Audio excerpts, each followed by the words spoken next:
Welcome to another episode of Oxygen Not Included, and we'll be looking at the November update. Obviously, I'm a little behind, but that's okay. This is my first video with the new computer, so hopefully I have stuff set up right. We'll see. First, we will look at the new planet that they've put in. So it's for the Frosty planet pack, and if we go all the way here, it is a mini asteroid cluster, and it features a new Cirrus Mantle starting world, as well as Sweet Cirrus and Cirrus Core asteroids. So we can see those here. Alright, so this is what the starting mini asteroid is, and boy, it is very small. That is crazy. There's not a lot here.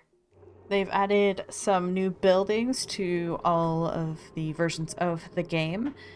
And what they do is they allow you to empty canisters of gases into pipes directly, and the same for liquids. You can also fill a bottle directly from pipes now with this bad boy, the bottle filler here. So you don't have to keep the pitcher pump forever if you don't want. You can pull bottles of water through this, which is very nice. They have also added in a royal version. We have the Royal Mammoth here, so we can check them out. So they provide gold amalgam, so you can shear their crest. They have quite a fancy diet here, as you can see. It's going to be like cooked foods. So the crown grows when they're specifically fed squash fries. And then you can see the crest. You will need to use the rock crusher on it to get the gold amalgam. They have also done some changes to the schedules. So they can now be configured to last multiple cycles. And you can shift all of the blocks. So what you can do here is duplicate, add a new schedule, duplicate this row. Oh, I see. So duplicating this row adds more here. So you can remove those. This duplicates the whole schedule, so you can do that and then shift it by 3 or whatever. So you don't have to continue, like once you're happy with like the proportion of things, you can just shift them so everyone's offset by a little bit. And then once you have multiples, you can move them up and down. Let's shift them. So yeah, here you can see you can shift them around. I'm trying to think of it, what scenario I would want multi-day schedules. Might be useful for people who want to like really micromanage their dupes.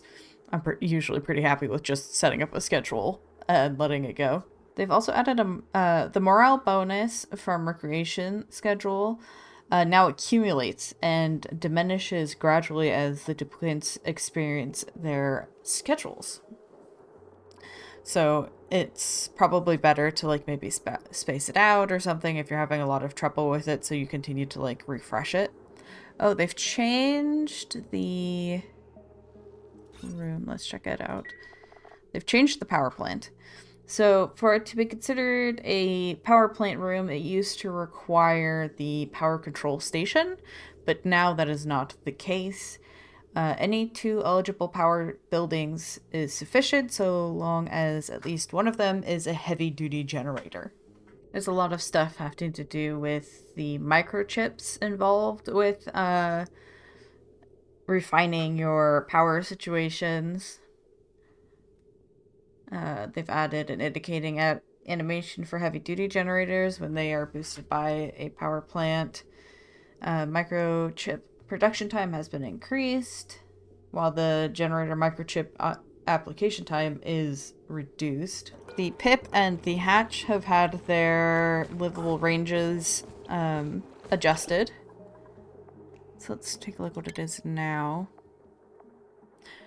Down to -49. And for the pip, -49. Okay, so they have a bigger range now. Duplicates will now occasionally slip when walking over ice or puddles of oil. Nice. They've changed something here in the sandbox mode so that when it is on, all of the overlays and all the menus are available. There's several kind of like small adjustments, like the artwork for a certain skill hat. Research screen now from zooming when the mouse is not over the game window. Bed diagnostics now evaluate bed assignment and reachability. Tweak the crafting table sound. Stuff like that, but I usually skip over anything that's kind of minor like that. Ooh, allowed sublimating elements to emit gas to adjacent tiles in situations that would otherwise delete mass. It looks like they changed the icon in the skill screen for when the skill is just granted to them by a trait. Unfortunately, I didn't happen to grab anybody who had one of those, so I can't show you unless maybe one pops up over here. But they've changed the icon for that. So in the Spaced Out DLC, they've changed it so that Sweetles and Grubs can now apply their plant growth effects to plants in planter boxes. I bet that will be helpful. Asteroid toilet diagnostics now monitor duplicants and the toilets inside landed rockets. Same with beds. For the Frosty Planet pack, Mammoths can now eat nosh beans, nosh sprouts, and plume squash fries. Floxes could now eat more. Spigot seals could now eat sucrose ore. Pips can now eat bonbon tree branch growth. That's nice. Shine bugs and some of their morphs can now eat pike apples and pike apple skewers. They've added pike apple seeds to care packages, and they've adjusted how the mammoth navigates to so it looks like it wasn't clipping through stuff anymore. And then they have a ton of fixes. Oh no, fixed duplicates not having the correct eye symbol when blinking. That's funny. Duplicates that are incapacitated can no longer talk to other duplicates. Oh, interesting. Lockers, vending machines, and other buildings which drop items can now be prioritized and remember pending errands on save and load. In the Spaced Out DLC, they fixed the lander exhaust appearing on other worlds. Oh. The Frosty Planet pack, they fixed an issue where geo vents could get stuck when the solid mass remaining was too small to admit. Oh, they fixed a bug where the carved crystals that glow, so that they no longer glow when they're still in the container. Oh, what you gonna go plant, little buddy? Oh, I see. You planting those flowers? It's got a long path to go. Oh, they've increased the cosmetic blueprint drop rate. Increased the exchange rate when you're recycling blueprints. Oh, they made it faster while you're claiming the blueprints. Especially when you're claiming more than one at a time. Oh, and then they've added an unclaimed blueprints count label to the claimed blueprint screen.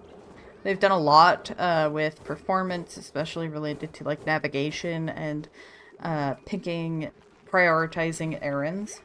And then there's a lot of stuff related to mods. And then the final and fun thing that's coming up is there's going to be a new DLC coming out. It's called the Bionic Booster Pack. And from what I've seen, it has to do with adding bionic dupes, portable power banks, buildings that allow duplicates at one of a planetoid to operate machinery on the other end, and more. So I'm looking forward to exploring that soon. I don't know when it is going to be available, but I'm pretty sure you can check it out on one of the branches on Steam. So I will certainly be checking that out soon because I'm super curious. So I hope you guys have enjoyed checking out all of the stuff that's in the November update now that it is December. And until next time, I hope you have a wonderful day.